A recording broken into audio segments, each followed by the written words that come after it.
¿Cómo están? Muy buenos días, es un gusto saludarlos. Hoy es miércoles 21 de abril. Les doy la más cordial bienvenida a Radio 13 Informa, el resumen informativo de Radio 13 Digital. Soy Debbie García y le presento las 13 noticias más importantes hasta el momento. Comenzamos. El presidente Andrés Manuel López Obrador celebró que se haya llegado a un acuerdo por el que Alonso Ancira, dueño de Altos Hornos de México, obtuvo su libertad este lunes. Andrés Manuel López Obrador señaló que el proceso judicial contra el empresario no se cancela, pero se suspende. Recordó que en el marco del llamado Pacto por México pagaron $275 millones por la planta de agronitrogenados y desde el gobierno anterior se hicieron avalúos y la Auditoría Superior de la Federación determinó que se pagaron de más $200 millones. Nosotros aquí, desde el principio, sostuvimos que necesitábamos que se devolviera el dinero, la reparación del daño, que eso nos importa mucho. Para eso se creó el instituto, para devolverle al pueblo lo robado, que todo este dinero regrese al pueblo. Se hizo el acuerdo ante un juez y Pemex ya aceptó la devolución de $216 millones. Sobre este mismo tema, la Unidad de Inteligencia Financiera rechazó solicitud de la defensa de Alonso Ancira para desbloquear las cuentas del expresidente de Altos Hornos de México, cuyo monto no es suficiente para pagar el acuerdo reparatorio de $216 millones con Pemex. La unidad aseguró que el bloqueo de dichas cuentas es un procedimiento administrativo ajeno a la causa penal. Recordemos que el día lunes Alonso Ancira salió del reclusorio norte en la Ciudad de México luego de casi 3 meses preso tras ser vinculado a proceso por lavado de dinero en el caso de Pemex Agronitrogenados. Con el aval de todas las fuerzas políticas, el Senado de la República aprobó en lo general la reforma que regula la práctica conocida como outsourcing en el sector privado y público, con fuertes sanciones para los patrones que insistan en subcontrataciones ilegales y en la simulación en que se incurrió en los últimos años. Con 118 votos a favor, 0 en contra y 2 abstenciones, se aprobó la minuta de la Cámara de Diputados. Napoleón Gómez Urrutia, presidente de la Comisión de Trabajo y Previsión Social, dijo ante el Pleno que es una reforma de trascendencia histórica, un paso fundamental para corregir el rumbo. 110 a favor, 1 en contra, 1 abstención, un total de 112 votos. En consecuencia, quedan aprobados los artículos de la Ley Federal del Trabajo. Se remite al Ejecutivo Federal para los efectos constitucionales. Una reforma sin duda trascendente, histórica, como lo hemos mencionado, que da paso a un cambio radical en el mundo del trabajo. Hoy hemos dado vuelta a la página de unos años de explotación de un modelo y de un sistema que creó grandes abusos y una simulación laboral en contra de los derechos fundamentales de los trabajadores. El Consejo Coordinador Empresarial pidió este martes defender la supremacía de la Constitución y frenar la extensión de 2 años del mandato del presidente de la Suprema Corte de Justicia de la Nación, Arturo Saldívar, ya que es violatorio del artículo 97 de la Constitución. En su comunicado dijo que la labor del Poder Judicial es crucial para garantizar un Estado de Derecho y manifestó que es relevante garantizar su autonomía. Además, opinó que la extensión del mandato en la Suprema Corte abriría la puerta a intentos de modificación de periodos y responsabilidades establecidos en la Constitución de los encargos de otros funcionarios. Félix Salgado Macedonio culpó a la dirigencia de Morena de no entregar su informe de fiscalización ante el Instituto Nacional Electoral. Lo anterior fue detallado por Salgado Macedonio en su escrito de queja ante el Tribunal Electoral del Poder Judicial de la Federación para que le devuelvan la candidatura a la gubernatura de Guerrero. Recalcó en su documento que la dirigencia nacional de Morena no dio la oportunidad de que el suscrito pudiera presentar el informe, además de que reconoce que no propició las condiciones del suscrito para poder rendirlo, lo que deja patente que la responsabilidad es única y exclusivamente de dicho instituto político. El juez Juan Pablo Gómez Fierro otorgó la primera suspensión provisional contra el padrón de telefonía móvil y concluyó que la entrega de datos biométricos de los usuarios de celulares puede no ser la mejor opción para la persecución de delitos. El juzgador otorgó el beneficio judicial a Óscar González Abundis, quien solicitó el amparo contra la reforma a la Ley Federal de Telecomunicaciones y Radiodifusión, mediante la que se obliga a los usuarios de telefonía celular a registrar sus líneas en el Padrón Nacional de Usuarios de Telefonía Móvil para que sean canceladas por falta de registro. Y en información relacionada con el COVID-19, el presidente Andrés Manuel López Obrador se vacunó contra el COVID-19 con AstraZeneca en la mañanera. Vamos a esta información y mucho más. La Secretaría de Salud reporta este 20 de abril de 2021 que en México hay 26,000 casos activos y 136,660 casos sospechosos de COVID-19. 213,048 personas han fallecido y el 79.4% de los casos se ha recuperado.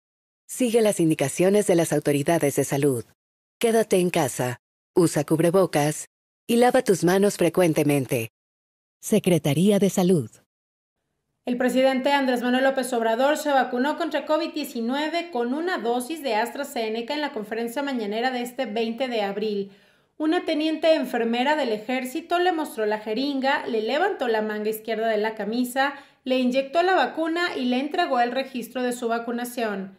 Tras recibir la primera dosis de la vacuna contra el COVID-19, Andrés Manuel llamó a los adultos mayores a vacunarse también.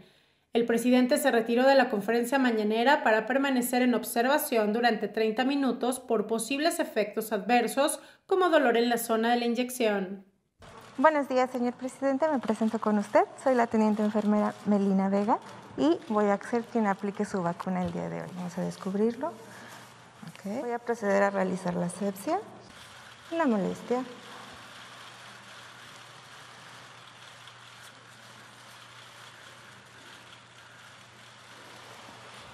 Y le hago entrega de su cartilla en donde ya queda el registro de su vacuna. No, tienen las manos y no duele, pero además ayuda mucho, nos protege a todos. Luego de que la Secretaría de Salud alertara de que la Ciudad de México y otras 9 estados presentan aumento de casos de COVID-19, la jefa de gobierno capitalina, Claudia Sheinbaum, rechazó que haya un repunte de contagios en la entidad. En conferencia de prensa agregó que el número de casos positivos que tiene la Secretaría de Salud se debe a que aumentaron las pruebas de detección del virus, pero que la positividad es menor al 10%. El día de ayer, José Luis Salomía, director general de Epidemiología, alertó sobre el aumento de más de 4% en contagios de COVID-19 en 10 estados del país, entre ellos la Ciudad de México y el Estado de México, tras las vacaciones de Semana Santa. No ha habido repunte en la ciudad hasta ahora, no hay nada que nos pueda indicar eso. Entonces, ayer justo hablaba yo con el subsecretario Hugo López-Gatell, el doctor, para explicarle pues que en la Ciudad de México habíamos aumentado el número de pruebas y que con ello aumentaba el número absoluto, pero que no había indicadores en términos de ingresos, hospitalizaciones, ¿no? Fíjense cómo sigue disminuyendo las hospitalizaciones, estamos ya por debajo del número de personas hospitalizadas o el número de camas ocupadas, como lo queramos ver en determinado día que tuvimos en octubre, que fue el periodo de menor hospitalización desde el inicio de la pandemia. Los 3 estados donde comenzó este martes la vacunación contra el COVID-19 de maestros y trabajadores educativos reportaron largas filas para recibir la dosis de la empresa farmacéutica china CanSino Biologics. Los principales retrasos fueron en las unidades de vacunación del estado de Veracruz, aunque también se reportaron en Tamaulipas y Nayarit. Desde el día de ayer, los estados de Chiapas, Coahuila, Nayarit, Tamaulipas y Veracruz comenzaron a vacunar contra el COVID-19 a maestros y otros integrantes de este sector. Las fechas de vacunación de personal docente varían según los estados. Y en información internacional, en el mundo declaran culpable al ex policía Derek Chauvin por el asesinato de George Floyd. Vamos a esta información y más.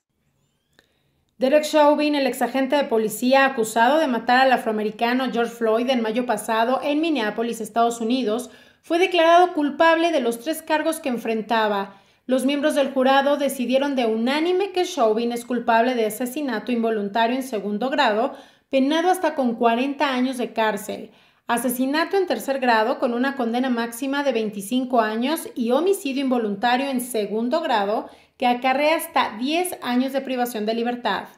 El vilo ante el resultado de la sentencia se tradujo en tensiones en las calles, especialmente en Minneapolis, donde se desplegaron más de 3,000 miembros de la Guardia Nacional estadounidense en el área metropolitana de la ciudad. The jury in the above entitled matter as to count 1, unintentional second-degree murder while committing a felony, find the defendant guilty. Same caption, verdict count 2. We, the jury in the above entitled matter as to count 2, third-degree murder, perpetrating an eminently dangerous act, find the defendant guilty. Same caption, verdict count 3. We, the jury in the above entitled matter as to count 3, second-degree manslaughter, culpable negligence, creating an unreasonable risk, find the defendant guilty. Un jurado en Minnesota encontró a ex policía Derek Chauvin culpable en cuanto a todos los cargos en el asesinato de George Floyd. Hoy, con este veredicto, es un paso hacia adelante. Hablé con la familia de George Floyd. Es una familia increíble y con mucho valor. Nada podrá devolverles su hermano, su padre. Pero esto puede ser un gran paso hacia adelante para encontrar justicia en Estados Unidos.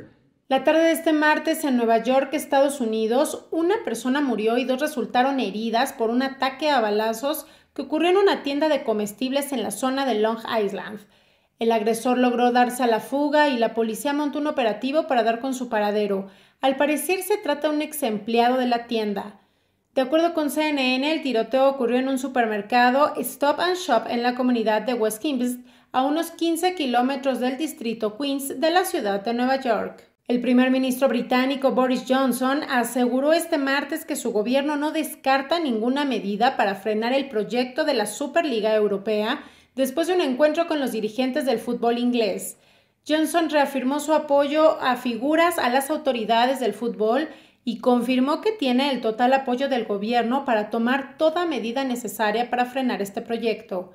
No se descarta ninguna medida y el gobierno explora todas las posibilidades, incluyendo la opción legislativa, para asegurarse de que esta propuesta sea abandonada, explicaron los servicios de prensa del primer ministro. Con esto finalizamos la información del día de hoy. Muchísimas gracias por acompañarme un día más.